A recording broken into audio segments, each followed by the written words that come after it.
এরপর প্রশ্ন হলো মহিলাদের ব্যবহার্য অলংকারের জাকাত দিতে হবে কিনা। অনেকে বলছেন ব্যবহার্য অলংকারের জাকাত দিতে হবে না, অতিরিক্তগুলোর জাকাত দিতে হবে।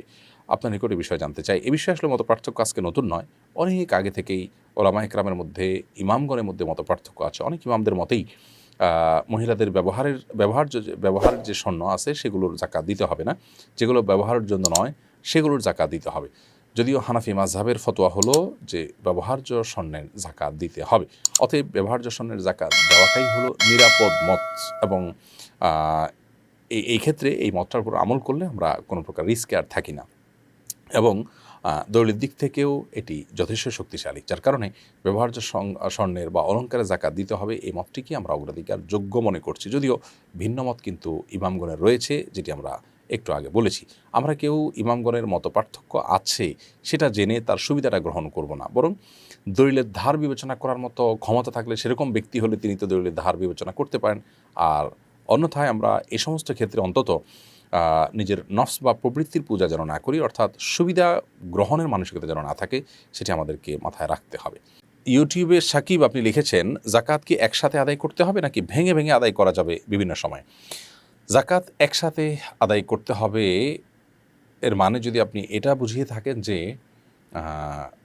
যত টাকাই হোক না কেন একদিনে এক মুহূর্তে আদায় করে দিতে হবে, তাহলে সেটা সঠিক নয়, অর্থাৎ এভাবে দিতে হবে না। তবে জাকাত আপনি কাউন্ট করেছেন, কাউন্ট করার পর বিলম্ব না করে যত দ্রুততার সাথে সম্ভব আপনি জাকাত দিয়ে শেষ করবেন, এটি হলো কর্তব্য। ভেঙে ভেঙে আদায় করলে জাকাত আদায় হবে, কিন্তু ভেঙে ভেঙে আদায় করার মানে যদি হয় যে বছর জুড়ে আপনি সেটা আস্তে আস্তে দিচ্ছেন, তাহলে সেটা অনুচিত কাজ হবে। কারণ আপনার জাকাত ফরজ হয়েছে আপনার অর্থ বছর পূর্ণ হওয়ার পর, সেই ফরজটাকে আপনি বিলম্ব করলেন, সারা বছর জুড়ে দিচ্ছেন মানে বিলম্ব করলেন, এটা একটু করা উচিত নয়।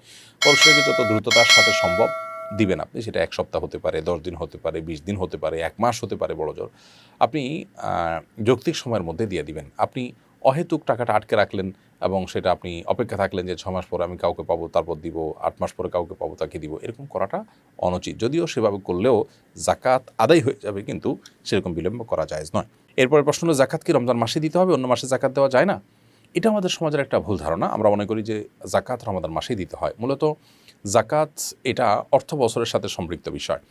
আমি জাকাত দেওয়ার মতো সম্পদের মালিক হয়েছি যেই সময়ে, পরবর্তী বছর চান্দ্রবর্ষের হিসাবে ওই সময়ে ওই দিনই আমি জাকাতের কাউন্ট করে জাকাত আমি হিসাব করে জাকাত দেওয়ার উদ্যোগ নেব। প্রত্যেকটা ব্যক্তির এটার আলাদা আলাদা হিসাব হতে পারে। যদি কেউ রমাদানে দিতে চান, ধরুন রমাদানের আরও 1 মাস পরে, আরও 2 মাস পরে, আর 3 মাস পরে তার জাকাত আসবে, তিনি রমাদানে দিতে চাচ্ছেন, সেই হিসাবে 3 মাস আগেই হিসাব করে দিয়ে দিতে চাচ্ছেন, আলহামদুলিল্লাহ, হতে পারে। অর্থাৎ কেউ আগে দিতে চাইলে সেটা দেওয়ার সুযোগ আছে, বাট রমাদানেই জাকাত দিতে হবে ব্যাপারটি সেরকম নয়। আমরা অনেকে মনে করি জাকাত দেওয়ার মাস বোধহয় রমাদান মাস, আমার টাকার মালিক আমি যে মাসেই হই না কেন হিসাব আমাকে রমাদানেই করতে হবে, এরকমটি মনে করার সুযোগ কিন্তু নেই। এরপরে প্রশ্ন হলো, সারা বছর অনেক টাকা দান করা হয়, রমজানের সম্পত্তির হিসাব করার পর বিগত দিনের দানগুলো কি জাকাত হিসাবে কাউন্ট করা যাবে? না, এটা করা যাবে না। জাকাত হিসাবে আপনি কাউন্ট করতে হলে যা দান করছেন ওইটা দানের সময় এটা যে জাকাত হিসাবে দিচ্ছেন সেই নিয়তটা কিন্তু আপনার মধ্যে থাকতে হবে। সেই নিয়ত যদি আপনার মধ্যে না থাকে, তাহলে সেক্ষেত্রে কিন্তু এটা জাকাত হিসাবে আপনি গণ্য করতে পারবেন না। আপনি আগে দান করেছেন জেনারেল দান হিসাবে, আপনি দান করেছেন, পরবর্তীতে এসে বললেন আমি এটা জাকাত থেকে কাউন্ট করবো, এটা সুযোগ নেই। কারণ আপনি দান করার সময় যে নিয়ত করেছেন ওই নিয়তটার উপরেই সেটি প্রতিষ্ঠিত হয়ে গেছে, অতএব এটাকে আর পরিবর্তন করার সুযোগ নেই। অতএব আপনি যখন দান করছেন ওই সময়টাতে আপনার জাকাতের নিয়ত ছিল কিনা এটা গুরুত্বপূর্ণ। জাহিদ হাসান আপনি লিখেছেন ইউটিউব চ্যানেলে, আমার কাজের জন্য 3টা কম্পিউটার, ফ্রিজ, ফ্যান ও বাকি টাকায় কেনা কিছু ফার্নিচার আছে, আর মোট জিনিসের দামের তুলনায় ঋণ বেশি, সেক্ষেত্রে আমার জাকাত হিসাব কি হবে? দেখুন, আপনার কম্পিউটার, ফ্রিজ, ফ্যান, এগুলো ফার্নিচার, এগুলো সবগুলো আপনার ব্যবহারের আসবাবপত্র, অতএব এগুলো কোনোটাই জাকাত হিসাবে কাউন্ট হবে না। অতএব এগুলোর মূল্য আপনি ধরবেন না। আপনার কাছে নগদ টাকা থাকলে, স্বর্ণরূপা থাকলে, ব্যবসার মালামাল থাকলে সেখানে সেগুলোকে আপনি জাকাতের সম্পদ হিসাবে গণ্য করবেন এবং সেগুলোর জাকাত আপনি দিবেন যদি জাকাতের নেশা পরিমাণ হয়। নূর ইসলাম আপনি লিখেছেন, আমার ক্যাশ টাকা নেই, তবে আমার নিজ নামে চাষের জমি আছে প্রায় 3 একর, এই জমিতে কি জাকাত আসবে?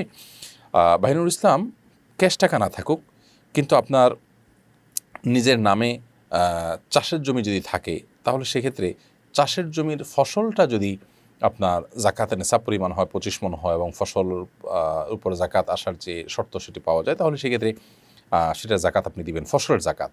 আর চাষের যে জমি আছে, জমির মূল্যের উপরে কোনো জাকাত আসবে না। আর যদি জমি থাকে আপনার রিয়েল এস্টেট বিজনেস টাইপ জমি, অর্থাৎ যে জমি আপনি কেনাবেচার কাজ করেন, তাহলে সেটা ব্যবসার পণ্য হিসাবে গণ্য হবে। যেটা কেনা হয়েছে বিক্রি করার উদ্দেশ্যে, সেটা ব্যবসার পণ্য, ব্যবসার মাল হিসাবে ধরা হবে এবং সেই ভিত্তিতে তার জাকাত আপনাকে দিতে হবে, তার মূল্যের উপর জাকাত আপনাকে দিতে হবে।